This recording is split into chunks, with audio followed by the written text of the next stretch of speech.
Les titres principaux, le Premier ministre Abiy Ahmed a annoncé l'initiative d'empreinte verte de la zone Guédio de l'État du Sud.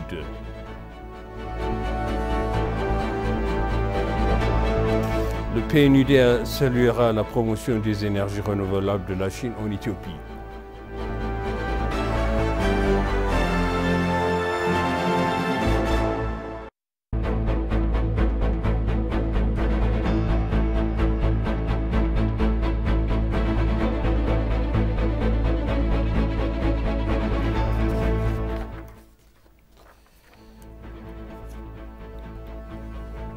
Bienvenue chers téléspectateurs sur ABC, c'est moi Zalal Mourkan avec le journal.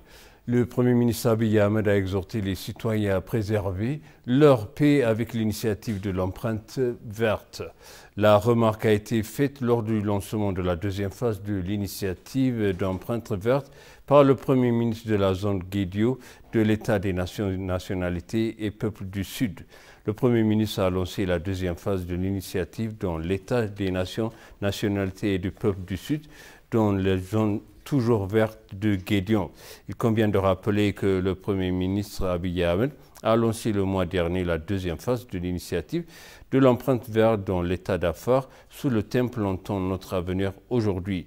Le pays est sur le point de planter 25 milliards de plants supplémentaires dans la deuxième phase de l'initiative de l'empreinte verte.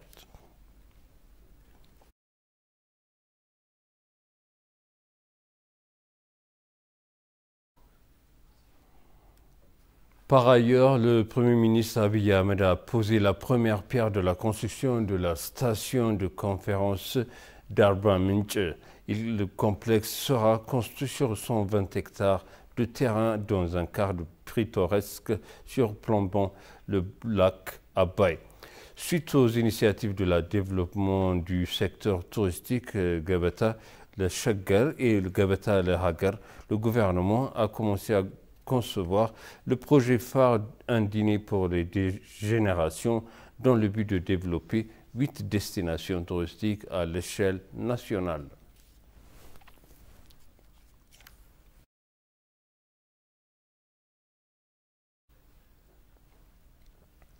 Le vice-premier ministre et ministre des Affaires étrangères Demeke Mekonnen a rencontré le directeur général des centres africains de contrôle et de prévention des maladies African CDC, Dr. John Kassi.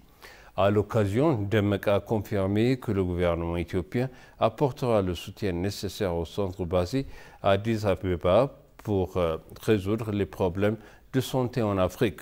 Le directeur général du CDC, Dr. John Kassi, a remercié le gouvernement éthiopien pour son soutien continu au centre. Selon les informations obtenues auprès du ministère des Affaires étrangères, African CDC continuera à fournir le soutien technique nécessaire aux pays membres.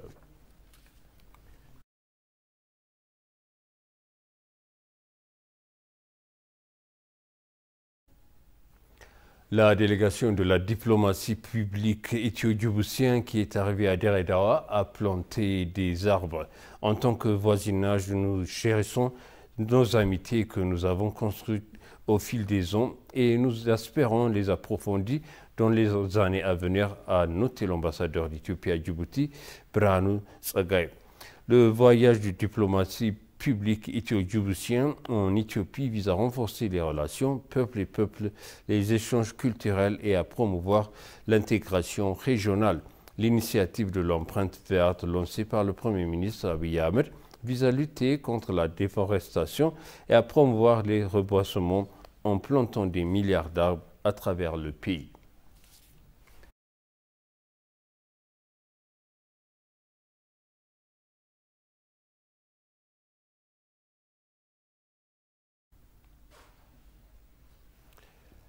ETV, les médias électroniques pionniers de 59 ans, se préparent à déménager dans son nouveau complexe médiatique ultramoderne qui repose sur 11 hectares de terrain dans le quartier de Chegolé.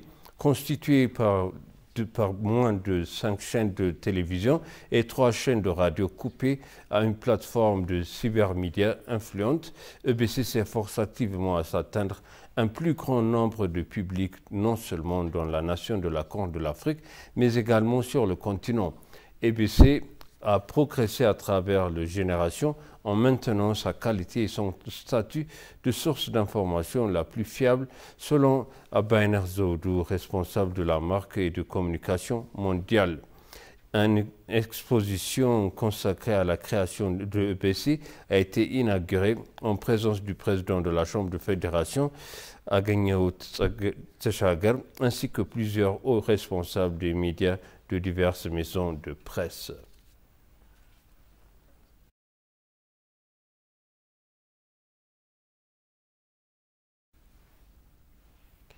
L'Éthiopie et la République de Corée ont convenu de renforcer davantage leurs relations dans les domaines de commerce et de l'investissement et du renforcement des capacités. L'ambassadeur éthiopien extraordinaire et plénipotentiaire Desi Dalki s'est rendu plus tôt dans la journée de la province de Gyeongsangbuk-do. Au cours de la visite, l'ambassadeur Dalki a rencontré le gouvernement de la province Chol-Woo-lui et s'est entretenu sur les moyens de promouvoir la coopération entre les provinces et les régions éthiopiennes dans le secteur de l'investissement. Le gouverneur Lee, pour sa part, s'est engagé à explorer les voies d'une coopération plus poussée entre la province et les régions en Éthiopie. L'envoyé a également rencontré des maires de diverses villes, des représentants d'universités et des PDG de certaines entreprises situées à Gyeongsangbuk-do.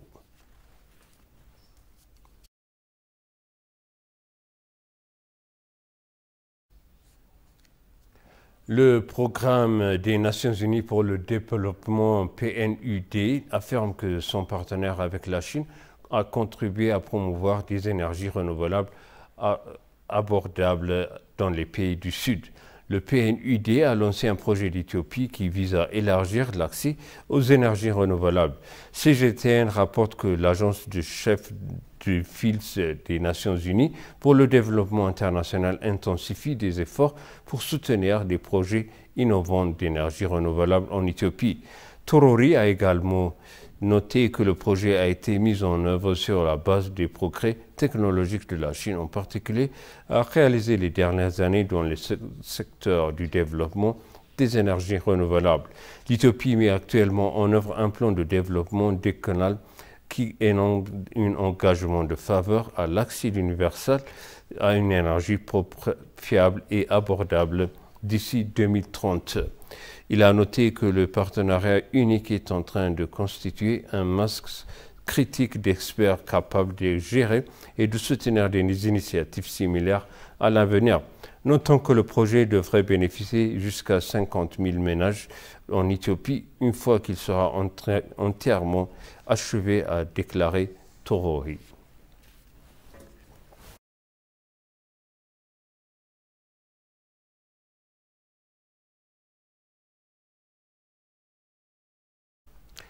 Et pour conclure, le journal L'ambassadeur d'Éthiopie au Japon, Debele, s'est entretenu lundi avec Mutsulo président du conseil d'administration du Japon Tobacco International.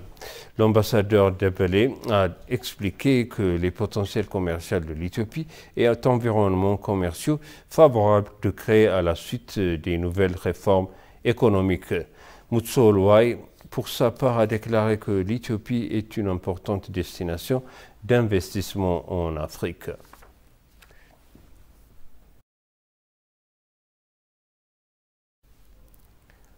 Et maintenant, je rappelle les titres principaux. Le Premier ministre Abiy a lancé l'initiative d'empreinte verte à la zone de Gedo de l'État du Sud.